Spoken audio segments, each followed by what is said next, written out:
Hello, আসসালামু আলাইকুম। আমি আজকে মশলার পেস্ট তৈরি করে রোস্ট রান্না করব।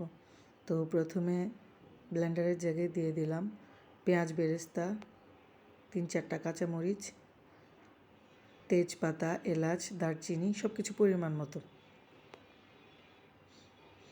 তারপর দিয়ে দিলাম কাজু বাদাম, কাঠবাদাম সব একসাথে দিয়ে ভালো মতো ব্লেন্ড করে একটা পেস্ট তৈরি করে নেব, স্মুথ একটা পেস্ট। ব্যাস আমাদের পেস্ট তৈরি হয়ে গেল। এবার গরম তেলের ওপর পেস্টটা দিয়ে দিলাম। তারপর পরিমাণ মতো আদা রসুনের পেস্ট দিয়ে ভালো মতো নেড়ে চেড়ে শুকনা মশলা দিয়ে দিলাম, গুঁড়া মশলা।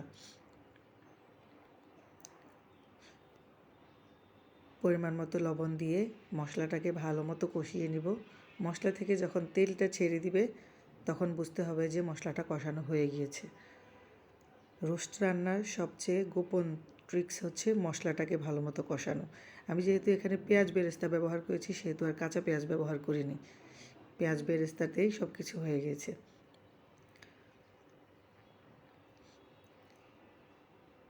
পেঁয়াজ বেরেস্তা দেওয়ার কারণে মশলাটা খুব বেশি কষানোরও প্রয়োজন নেই।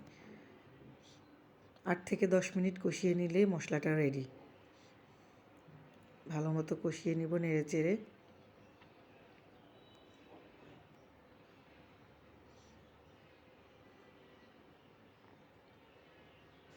এই যে দেখুন আস্তে আস্তে তেলটা ছেড়ে দিচ্ছে মশলা থেকে।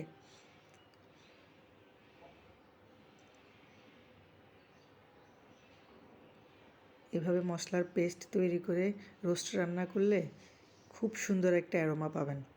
আমি রান্না করছি, আমি পাচ্ছেন, আপনারাও পাবেন।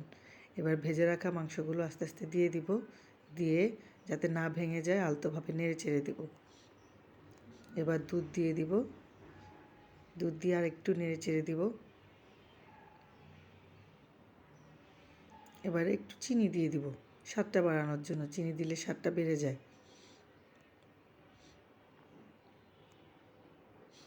এবার রান্নার শেষ পর্যায়ে একটু উপর থেকে ঘি দিয়ে দিব। ব্যাস আমাদের রান্না রেডি। এবার উপর থেকে পেঁয়াজ বেরেস্তা দিয়ে দিলাম। এতক্ষণ সাথে থাকার জন্য সবাইকে ধন্যবাদ। সবাই ভালো থাকবেন। আসসালামু আলাইকুম।